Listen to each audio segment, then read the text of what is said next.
大家好，歡迎大家嚟到錄音快活咕碌。如果你第一次嚟到我嘅頻道，記得點讚、訂閱、開埋鈴鐺個通知，同埋幫手分享條片，唔該晒。錄音快活咕碌，我哋招收谷友啦，詳情可以去到說明欄入邊嘅連結，撳入去睇下啦。大家好啊！全新嘅會員版心水大比拼嚟啦。咁我哋今季呢就會玩呢個估練馬師王嘅第二啊。咁一樣啦，估得最快嘅係攞3分啦，第二嘅就2分，第三嘅就1分。咁呢，開跑之前2個鐘呢，我就會將呢個表格呢就掉上呢個會員群組嘅。咁截止呢，就會係喺尾二，即係練馬師王截止嘅時間啦。咁贏咗嘅話呢，就有機會免呢個1個月嘅會費嘅。第二名呢，就可以免半個月。除咗咁樣可以得分之外呢，每一次嘅賽事呢，仲會俾一場波大家估嘅。估中波膽嘅話呢，會額外再加多3分。呢一個呢，鬥快嘅只係得1個名額嘅啫噃。先嚟睇翻會員版心水大比拼先。5月24號嘅練馬師王第二呢係羅富全嚟噶，咁就冇人估中嘅喎。咁但係去到夜晚啦，我哋就估英超殺科啦。咁啊，結果熱刺呢就1-0贏咗愛華頓，成功護級。咁啊 Andy 啊估中咗波膽嘅。咁啊嚟到已經係5月份嘅最後2期前啦。咁啊 Andy 同東東呢暫時都攞住3分。咁啊睇下最後呢2期邊個可以脫穎而出啊！歡迎返嚟，我係 Sandy。今次呢，有一個重要嘅消息同大家宣佈嘅，由今期開始呢，我會將我原本嘅2個節目啦，5班解碼同尾場左擊手正式合併，升級成全新嘅2合1最強攻略。以前嘅5班解碼呢，只係專注喺5班，但係升級咗之後呢，我會喺任何場次入邊揾精選1到2隻嘅心水，最有冷味嘅推薦俾大家。而尾場左擊手呢，亦都會繼續留守，同大家一齊嚟到最後一場衝刺，做呢個2合1嘅版本呢，希望幫大家節省時間啦。一條片睇晒全部嘅重點。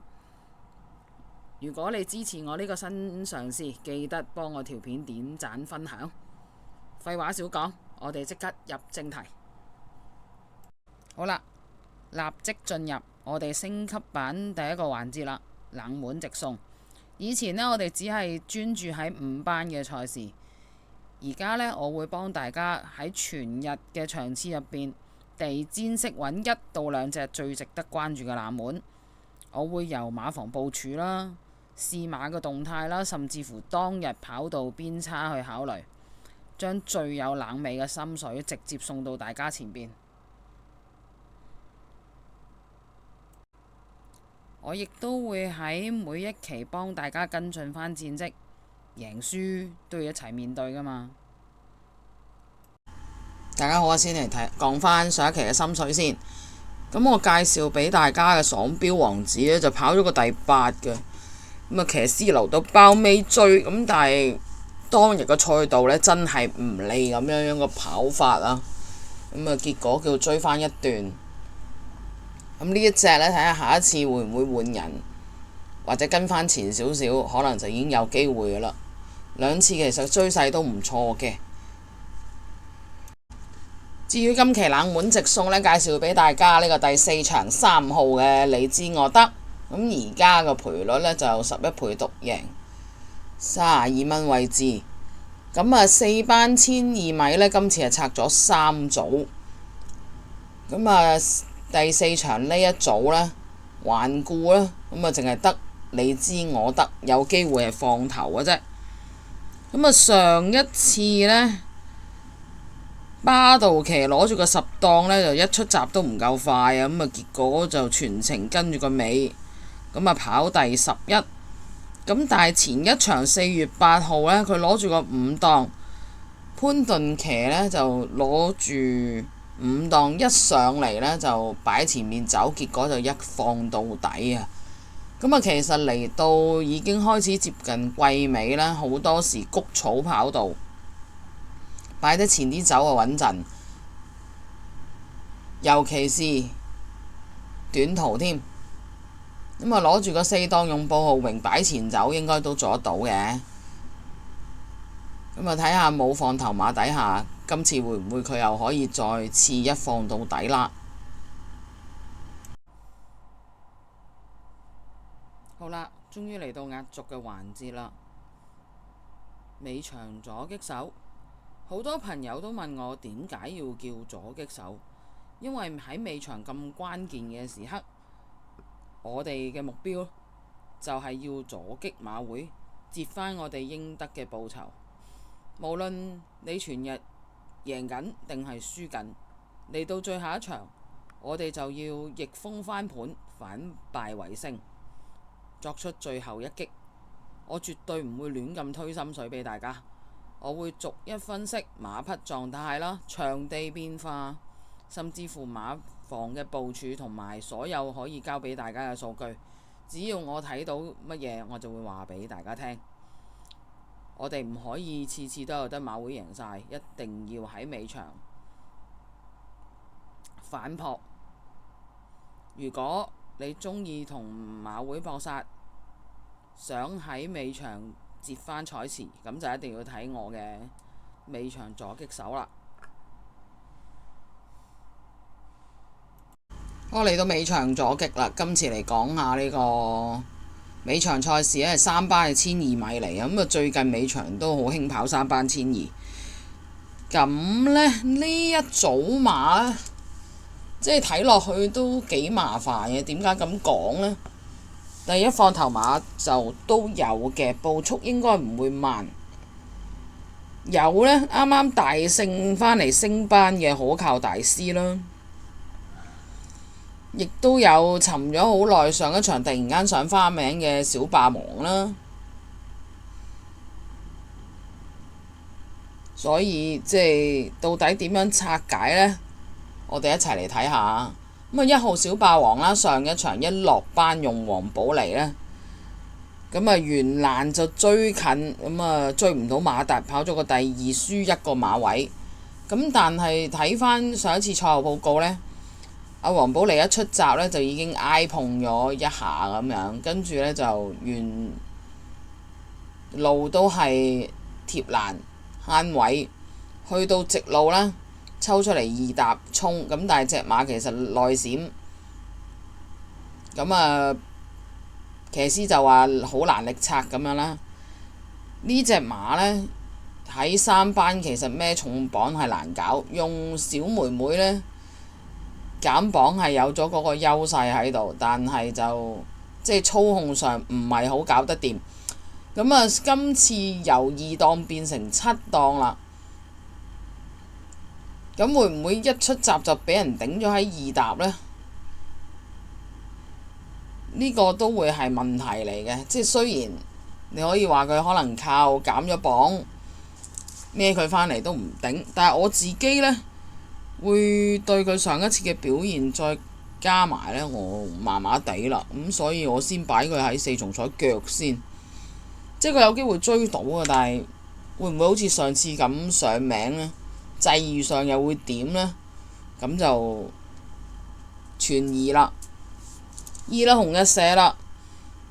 咁啊，其實呢隻馬就好明顯都係1000碼嚟噶啦。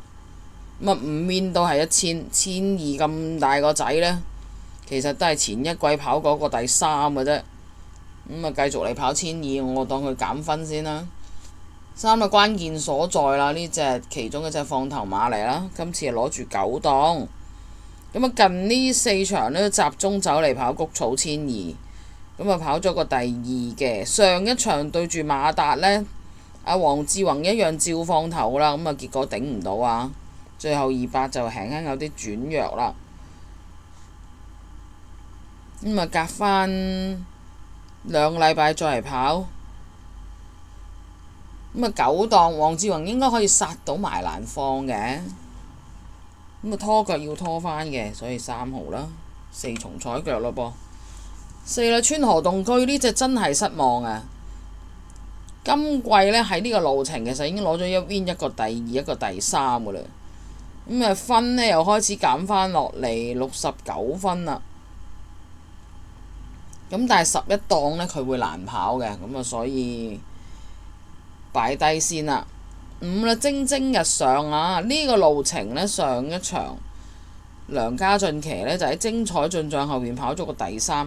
其實佢呢，無論泥地1002啊同谷草1002啊，都會交到表現嘅。雖然呢個路程佢冇贏過，但係上名率都超過40%噶。跑7次2個第2一個第3。咁啊今次繼續交翻俾梁家俊攞住個6檔，有好大機會會喺度噶咯喎。馬啊真係 fit 嘅。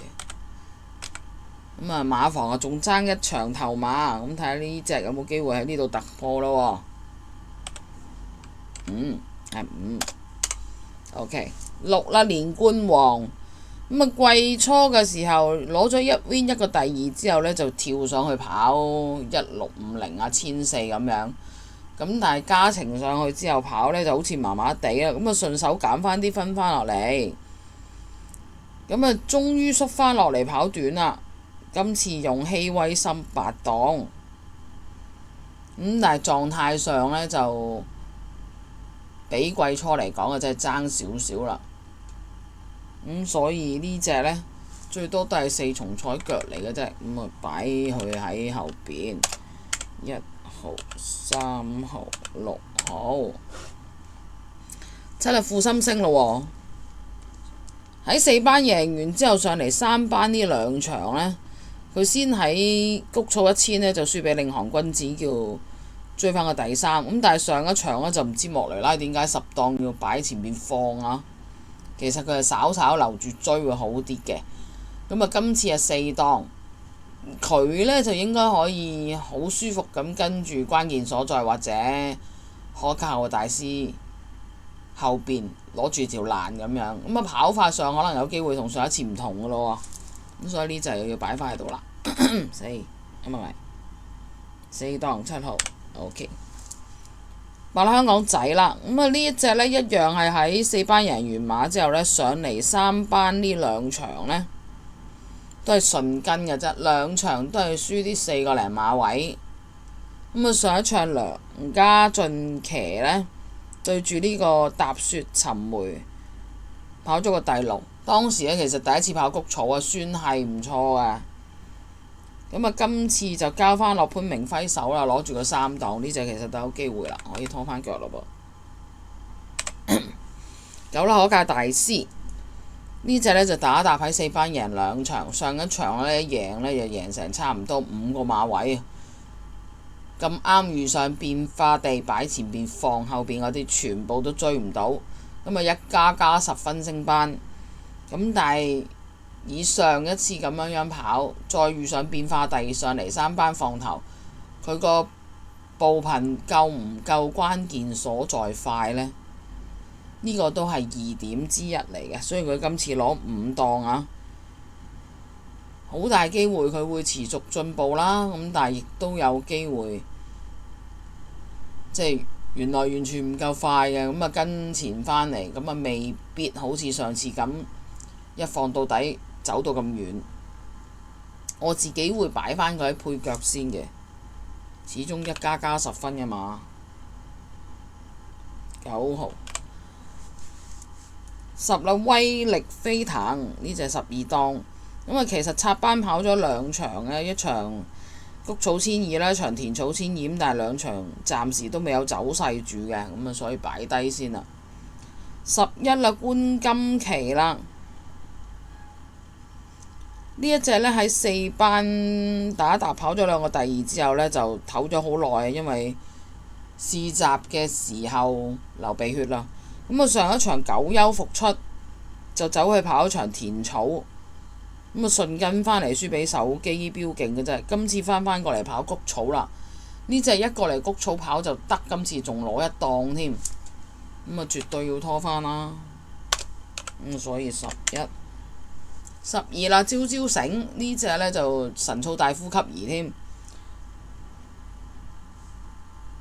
咁啊狀態上亦都暫時未係好夠嘅。咁啊，其實已經可以落班嘅分數嚟啦，睇下會唔會跑埋呢場落去4班先再處理啦。咁啊，12隻馬之後呢，就一篩叫做篩剩8隻，咁點揀呢？呢場呢，其實都真係唔容易嘅，我自己稱咗好耐，到最後如果以我估計係真係川河同居擺前面走，富心星可以好舒服咁跟嘅話呢，咁啊應該係7號行頭啦。咁5同11呢兩隻呢，咁起碼5就唔會玩先啦。咁啊呢隻行第2啦，咁啊跟住呢隻有一檔啦，始終1200啊，一檔好跑嘅。8、9呢一對呢，我會先要9。如果以翻上次咁啊放頭髮咁，梗係9啦。咁跟住8咯，睇呢隻會唔會爆冷？好啦，今次嘅尾場左擊講到呢度啦。希望今日大家都贏多啲。多謝晒大家嘅收睇，拜拜。